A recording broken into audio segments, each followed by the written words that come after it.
Go. Hi there, this is Kieran at EurovisionIreland.net and I'm talking to the gorgeous Ed Dara, who's involved in Eurosong this evening. Ed Dara, you're very welcome back to Montrose. Can you tell us a little bit about what it was like, this whole Eurosong experience for you this year? Yeah, indeed. I think the 3 months that it's taken from November to get you to tonight has been incredible for all 5 mentors, because we had to, first of all, go through the selection process, of which you were all very much aware of. Yes. At Ireland.net, EurovisionIreland.net. And with that, selecting between 400 songs per mentor or whatever. I know we took in 445 or something like that. And bringing it back down to what was the song that we felt that should, the song, not the act, the song that would perform well and win Eurovision, to bring Eurovision back to Ireland for 2014, 20th anniversary of Riverdance. It would have been a very romantic scenario. And apart from the romance of it, contrary to popular belief and for what we had gathered, I think people thought that the Shay's choice was based on the fact that the band were from Turkey, living in Turkey. And I'll explain that very clearly. Shay and I are both musicians. We're in the game a very long time. He's ever so slightly longer than I am, with due respect, and he won't take that as an offence.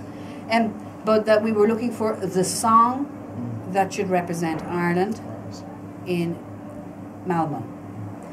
And we listened all the way through, and we wired down a lot of songs from top 50, top 30, top 20, top 10. But we did keep on hopping back into this track because it had those 6 banked vocals, very strong vocals.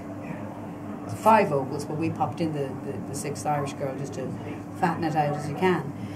The song was very strong.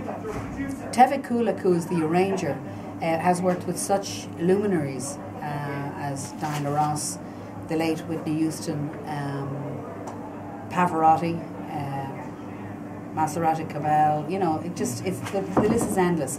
He did an impeccable arrangement, and it stood as a song on its own. And we went out and busked the other day on the street. The band only flew in, of course, 72 hours ago. Did they? My goodness. Just on Tuesday. So we had a lot of territory to cover in that time. And seeing the reaction of people on the street, it's a song that they can now very proudly go back into Europe, even though they have their followings in Germany and Azerbaijan and whatever. They will have their moment in the sun with Songkez out there post the locale, because it's just a song that is poppy, and it is a hit. There's 75 million people living in Turkey, and they can't be wrong. Absolutely not. And tell me, for you personally, is this a process you'd like to be involved in again, or do you kind of feel this is kind of a once in a lifetime thing, or how do you feel? Well, no, I mean, I'm a producer over 35 years in the game, starting out as a musician and where we are now today. I'm 54 next week. I've seen a lot come and a lot go. I think that where Eurovision is now, it's a very separate entity to where we were 30 years ago when Shay, say, for instance, was What's Another Year. I think there could be no greater element for a songwriter to hand their song over to an orchestra. I should like to see that come back.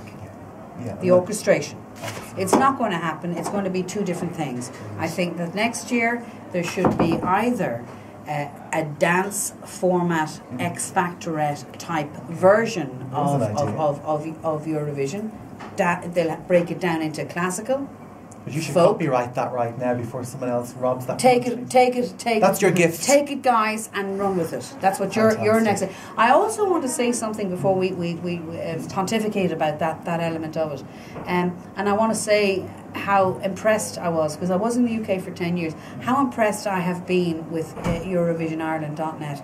You are superb in terms of the wheel that you turned around. It's a lot of hard work. It certainly is. And the man behind it is Garrett Mulhall. Unfortunately, he couldn't be here tonight. Indeed. But Garrett and Eilish have worked tirelessly. I should like to congratulate them immensely. Appreciate that. Immensely. Because it is hard work as bloggers to keep the thing motoring on and chasing up, and you're working effectively as researchers in television. And I'm looking at Eilish just in case you think I'm looking off screen here and I look a bit mad. But I just wanted to say that to you because you must keep this momentum going now to support the winning act tonight, deservedly. And however, the other side of the orchestration and the song, which the orchestration is gone, I think the digital manipulation which can be achieved in today's technologies sort of removes what the Eurovision Song Contest was really about. And point of interest here would be little Amy, who in terms of juries, she's sitting there, she's 18 years of age, she gave an impeccable delivery of a performance. And how stoic was she to accept the fact through the jury vote she was getting 10s, 12s, 12s, 12s, 10s, 12s. Surely you'd feel it was in the bag. Yeah. And yet she contained herself immensely. That is a rising star. So whatever I can say to your viewers or to your followers is you should keep your eye out for Amy. Absolutely. 100%. But the digital manipulation, I think that should be put into one side of the competition, and let's return it back to an orchestration, budgetary or none, doesn't matter. The song, the orchestration, and the performer, whoever that is, and not so much about the bells and whistles. Lordy was an interesting choice for intermission. Absolutely. I'll contain my views there because I'm actually a musician, and I come from a musician's perspective on that. Has that filled enough? It certainly has. Dara, it's been an absolute pleasure to speak with you. Thank you so much for your time. My pleasure. And we look forward to seeing you again. Yeah. I have a funny feeling that Eurosong has not seen the last of this fabulous woman. Thank you very much. And you as well. Thank you so much for your support. Thank you very much.